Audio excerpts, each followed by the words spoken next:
Hello, Hojoz here, and welcome back to a time-lapse of the Ct Skeletor 3 B-3. Yes, that is the Ct Skeletor that I entered into CFC Season 4 after I've done some improvements to Crispynugget's design, which is why it's a CT instead of an HC. Now, going faster, you'll see me trying to get the original Ct Skeletor as a comparison, since I decided to rebuild the Ct Skeletor from scratch and basically build it all from one part, as you can see here, getting 4 ammo boxes, an RTG and a probe core to a cubic octagonal strut, afterwards placing a weapon manager and an AI pilot, because of course those are the important things. You'll see me here trying to search for the images so that I can use them as reference. As you can see here, I'm just trying to recreate the front of the Ct Skeletor, which is rather odd if you ask me, putting the 3 Vulcans in now. The reason why I decided to rebuild the Ct Skeletor is for survivability. See, if everything is attached to a central part in the front of the aircraft, everything will survive longer, and thus the Ct Skeletor has a bigger chance of winning a match, or at least surviving until its fuel runs out, which is what you'll often see when I go to flight testing. And I'm just attaching the fuel tanks here and trying to measure out where the wings begin and where the rear section begins of the Ct Skeletor. And now that I've figured that out, I'm doing the same measurements and placing the back intake as accurate as possible, at least as accurate as I could possibly get it. Not looking at those probe cores that have been attached, which, by the way, why are there probe cores attached to the rear? I don't know. And several too. I mean, I guess for SAS. So I'm placing in the engines now, trying to see from the Ct Skeletor itself how long and which fuel tanks have been used for the engines, how long they are, the engine sections, and which fuel tanks he has used here. Putting them at the 15-degree angle, just checking here if it's actually a 15-degree angle, and it is. So I was pretty happy with that, but I then found out that I did have to use the normal Mark 0 fuel tanks instead of the Mark 0 Juniors added in by Airplanes Plus. Here just adding in the back fuel tanks, because of course this craft has 6 engines instead of 4. Putting in landing gear now, you'll see me trying to get the rear landing gear to at least just be aesthetically pleasing and lower than the front landing gear, which is what I also always do. Here just tweaking the fuel balance so that if the fuel runs out, this center of mass still is in the same point as when the fuel was in and the plane was topped off, at least with the fuel I gave it. Here just checking if all the engines are firing, at least from what I can tell, and if all fuel tanks were draining from the engines. Now just trying to get it to take off properly and not vibrate while on the runway. You know, taking off in a straight line is very, very important with an aircraft. As here I'm trying again and seeing if it was taking off straight, and it wasn't, because apparently the landing gear wasn't placed wide enough. And finally I'm just adding in the wings now, finding out that the wings shouldn't be at the central point but instead on top of the I-beam that has been placed there. And now just adding in more wings and just making it aesthetically pleasing for myself. I mean, that's a basic summary of my designs. I normally don't try to go for that, but it just ends up being a question of is it aesthetically pleasing or not. Now just adding in more wings to get the center of lift slightly behind and slightly above the center of mass, and with behind I mean half merged into the center of mass, because that's how I know you can create the most maneuverable and the most stable aircraft that can also take off on itself without needing help from the AI. Just something I like to do, I guess, because that isn't necessarily necessary. Wow, nice grammar there.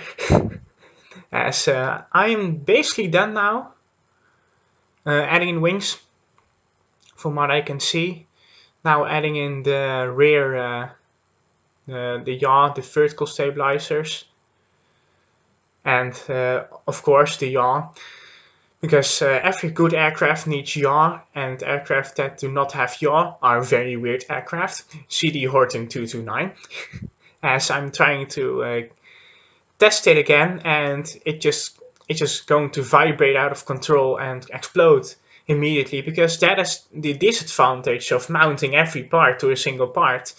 You'll have to auto-strut it as grandparent, and then put a whole lot of struts in yourself too, to make sure that it's quite stable when it flies. I know it's pretty weird, but I guess that's necessary for a plane with lots and lots of wings.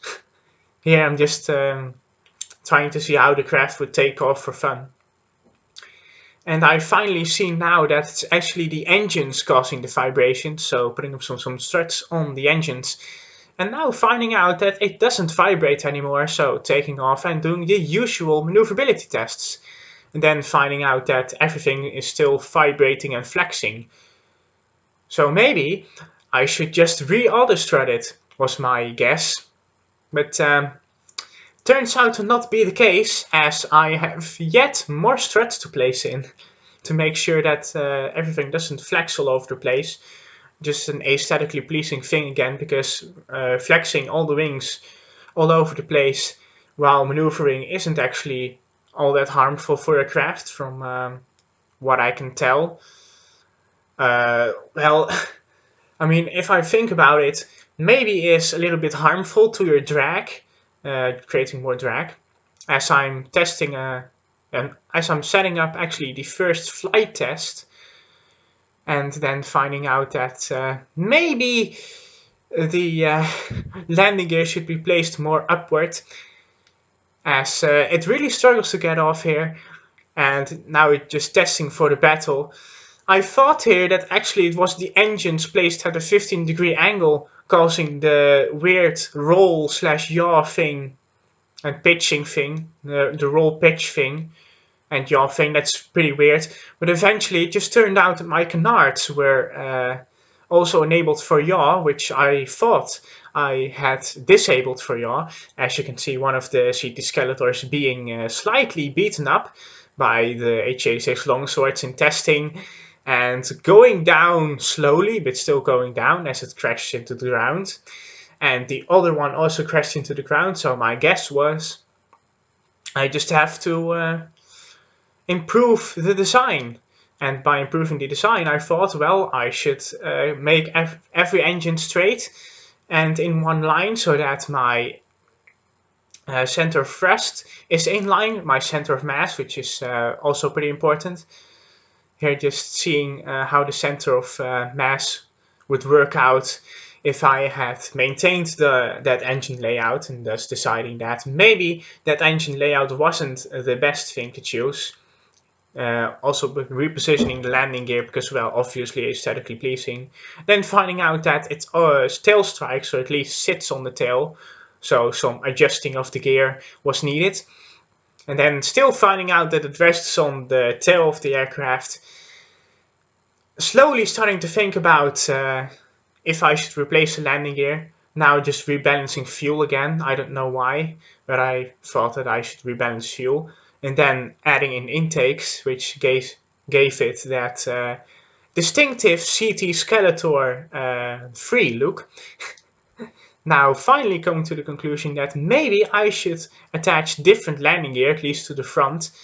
So attaching different landing gear to the front and then seeing if the tail still sits on the runway, which it does, so that was pretty annoying. Then merging the front landing gear a bit more upward, which also didn't help. So it was finally time to mounting landing gear with which are longer. Now we're balancing the front landing gear to be again higher than the rear landing gear, and then finding out that maybe I should rebalance the landing gear slightly for takeoff purposes. Here seeing that again this rests on the tail but takes off fine. I didn't like the fact that it rests on its tail. Here finally finding out that my canards were set to also fly with yaw enabled, which I thought was pretty weird. Here again just seeing, you can see here that it rolls and yaws at the same time and pitches, which is obviously very bad for an aircraft, especially for a competition aircraft.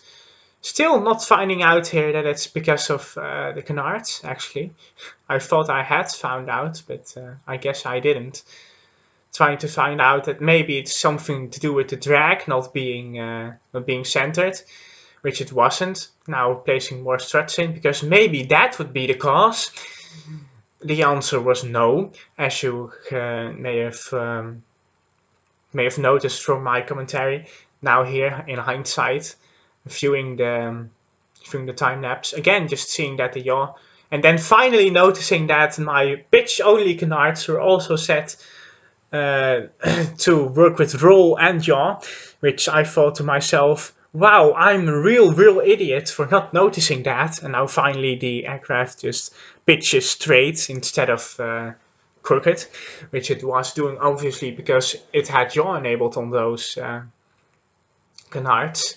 Slight bit of weird vibrations here, not recalling those, but now just doing the fuel lasting thing, where I test how long the plane flies with afterburners on with the fuel that I've given it. The fuel running out in less than 4 minutes being bad, and more than 7 minutes requiring more tweaking. The fuel running out just about now here, checking the time and noticing that it's below 4 minutes, which I thought was an issue, but I guess we should run with it because I can't really place in more fuel tanks with the aesthetic design that I have right now. So yeah, now just redoing a flight test with, I think it's now the freeze. My preview screen is a little bit small here. So I think it's the freeze A, the Ct Skeletor 3 A1s actually. Now turning towards the longswords and going to battle, firing the guns, turning on the longsword, finding out that the Ct Skeletor is pretty good at remaining on the 6 of the longsword, but not very good at aiming, which was an annoyance of myself. Later on, I actually replaced the Vulcans to be a slight bit farther from the center, so that maybe it would have a larger hit chance, but eventually it improved hit chance slightly, but I guess an M230, 4 M230s would have been better, as that longsword is dead, and the Skeletor 3 A1s actually scoring a victory. But then me realizing that maybe I should be able to tweak the AI to a max flight ceiling of 3,000 meters, and of course the max G and AOA set to the max. Then just seeing again how the Ct Skeletor would perform, and my conclusion was that I guess it performs worse now, but I want these configurations, so maybe I should tweak the AI some more, just guessing what the AI needs.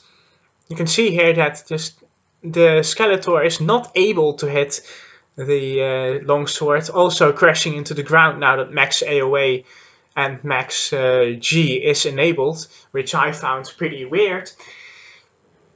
As you can see here, a 2v1 not ending well for the Ct Skeletor. It eventually will get hit, I think, at least from my memory, or it just runs out of fuel. Yeah, there's the hit, and as soon as this aircraft gets hit, the Ct Skeletor gets hit, all the parts just freak out. Because again, everything's mounted to a central part. So maybe just the essentials that I should mount to a central part. Maybe that should be handy. As here I'm guessing I'm taking a break here. Just going to the bathroom and such. And now tweaking the steer damping and all those things and the pitch key. I was really clueless as to how this aircraft couldn't aim properly. So I was just trying every setting I know that would maybe improve the aiming slightly. I was just trying every setting for that, and I came to the conclusion that in increasing pitch key isn't necessarily increasing the ability to aim for the Ct Skeletor Freeze or any other craft from what I've noticed. Here actually the longsword just crashing into the ground and then taking off again and crashing into the ground and taking off again. It's pretty funny if when the crafts just bounce off off the surface. At least I think that's pretty funny. Again, just doing another battle, having to TI slightly, and people say that testing shit and then testing it again with the same configurations is the definition of insanity. And I gotta say, mate, I agree, but if you're clueless, then you'll have to be insane with your plane designs, and thus eventually I end up just testing the Ct Skeletors without configuring AI shit multiple times, which did not work out so well. As you can see here, again, the Ct Skeletor just not being able to take down the HJ6 longsword or even score a hit before it runs out of fuel. It then just lands and one of the craft just gets half the things taken out. Here then, as you may have noticed, it's a slight jump cut. And yes, indeed, it is a jump cut because this is actually a new video, new recording of a new day. It was actually the day that I planned to make the CFC 4 flight tests final. Here you can actually see the HJ6 longsword to damage, but seeing as the HJ6 longsword was taking off very weirdly, at least this HJ6 longsword is taking off very weirdly, I thought to myself, maybe I shouldn't count this battle and just redo the entire battle. Here, me realizing that my F5 was configured to the 3A1s instead of the 3B1s. Me forgetting to F5 when all the aircraft were properly configured. Actually, at the end of this battle, I press F5 instead of F9. So I end up just having to replace all of the craft instead of just the Ct Skeletors, which is rather annoying if you ask me. Me just seeing here if the Ct Skeletors would still win when I made sure that the HJ6 longswords took off fine and without damage. One of the longswords taking damage here, and the other longsword engaging one of the Ct Skeletors, but also losing its tail. One of the Ct Skeletors now having landed, or actually one of the HJ6 longswords having landed, I'm sorry. And the Ct Skeletors trying to take out the HJ6 longsword, me then getting a thumbnail shot for the CFC 4 flight tests. And you can just see here how weirdly the aircraft was flying and how unable the Ct Skeletors were at actually hitting the craft, both of the Ct Skeletors now having run out of fuel. So came to the conclusion that maybe I should add more fuel, and thus I added more fuel. Again, just seeing you're seeing me here attaching another cubic octagonal strut and adding more fuel in the fuel tanks that I left empty the previous time. Also adding more ammo because it also ran out of ammo in that previous battle, which I thought was pretty weird. Then also setting my firing interval to 3 instead of what I had 2, because maybe again that would help ammo conservation. The Vulcan's just eating ammo for breakfast.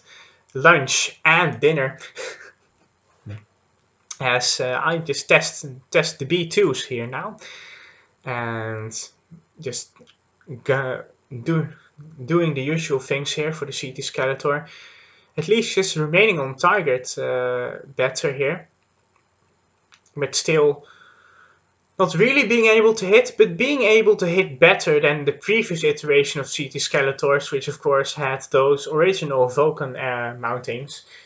Me having reset the Vulcan mountings to somewhere else, as you may have seen just there where the Vulcans are, especially if you pause the video right at that freeze frame moment. Here just seeing the Ct Skeletor being attacked by the HJ6 Longsword, which is a pattern by the way. The Ct Skeletor just gets on the rear of the HJ6 Longsword, and then in the second part of the battle the HJ6 Longsword gets on the rear of the Ct Skeletors more. Here actually both of the Ct Skeletors Ct Skeletor, H86 Longswords having been taken out and stumbling towards the ground. Here just both have landed now, and I thought, well, yes, finally I have something that I can battle properly. And then I realized, oh shit, I forgot to F5. Or I forgot to F9, because I instead pressed F5, and then just going back into the VAB, changing it to B3, and then doing the minimum attitude, max AOA, and max G thing, which in retrospective was pretty dumb. Me then loading an HC Charmander H2 save, which I actually saved the competitive aircraft, the craft that I get to beat the H86 Longsword nowadays at least, so that I didn't have to replace the H86 Longsword as well. Me then recovering the Charmanders, then placing Ct Skeletor's F5ing, and then pressing that battle button again, which catches us up to reality. That Ct Skeletor nearly crashing into its wingman there. And just once again, you see the pattern here of Ct Skeletor trying to engage H86 Longsword, and both Ct Skeletors engaging the same H86 Longsword, and the other H86 Longsword getting on the tail of the first H86 Longsword, etc, etc, etc. And then the H86 Longsword taking damage, and then eventually Ct Skeletor running out of fuel. Or at least it was able to beat the H86 Longsword a slight bit. Especially if one of the H86 Longsword crashes into the ground. Because, let's be honest here, the H86 Longsword is really prone to crashing into the ground, which is one of the reasons why I'm retiring the H86 Longsword. The other reasons being that, holy shit, its center of mass is way too far forward for a competitive aircraft. Here just seeing both the Ct Skeletors run out of fuel, and then the H86 Longsword getting a pretty good hit on the Ct Skeletor, of course, being a really, really big target, which is really easy to hit. Me then doing some AI adjustments and hoping that my AI adjustments will do fine. Nearly both of the Skeletors crashing into each other and then just engaging again. And this is just a pattern that repeats.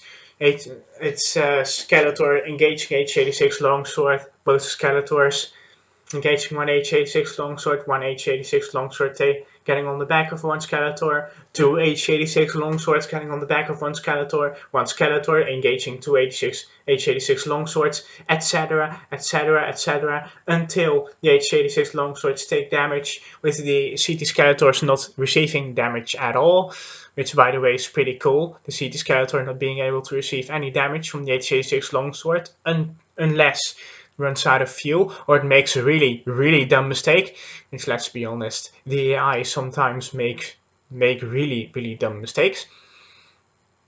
And yeah, it's just a Skeletor here just trying to damage and kill the H86 Longsword, and it's a pattern that repeats itself. I don't know what to commentate about else, what the other things are to commentate on this clip. So I'm just going to make some reveals here.